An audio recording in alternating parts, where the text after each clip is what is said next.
ដើម្បីធ្វើកសិកម្មទទួលបានជោគជ័យត្រចះត្រចង់មានកត្តារួមផ្សំជាច្រើនប៉ុន្តែកត្តាដែលសំខាន់ខ្លាំងបំផុតសម្រាប់ដំណាំកសិកម្មនោះគឺប្រព័ន្ធទឹកមានទឹកគឺមានអ្វីៗគ្រប់យ៉ាងដរាបណារៀបប្រព័ន្ធទឹកមិនបានល្អមិនត្រឹមត្រូវនោះអ្នកនឹងទទួលបាននូវការបរាជ័យ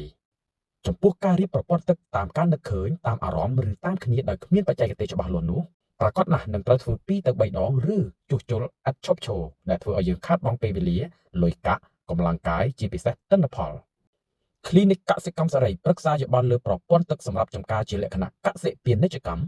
ដោយប្រឹក្សាយោបល់លម្អិតលើទីតាំងនិងសន្តានដីជាក់លាក់ហើយផ្ដល់នូវព័ត៌មានច្បាស់ការនិងធ្វើផែនការចំណាយជូនយ៉ាងជាក់លាក់ជាពិសេសទៀតនោះ Clinic កសិកម្មយើងខ្ញុំបានប្រើប្រាស់ទយោកសិកម្មប្រភេទ HDPE ជាប្រព័ន្ធទយោទឹកស្អាតដែលមានគុណភាពខ្ពស់ធន់នឹងធាតុអាកាសធន់នឹងការរងសម្ពាធខ្លាំងប្រើប្រាស់បានយូរសូម្បីតែសម្ភារៈនៃការបង្គុំមិនថាដំណរកែងឬវ៉ានផ្សេងសុទ្ធតែប្រព័ន្ធទយោទឹកស្អាតទាំងអស់សូមធ្វើការតាក់ទងដើម្បីប្រឹក្សាយោបល់ពីផែនការប្រព័ន្ធទឹកតាមរយៈលេខទូរស័ព្ទខាងក្រោម012 45 65 65 028 4208 Clinic កសិកម្មសេរីរួមសុខរួមទុក្ខជាមួយប្រជាកសិករ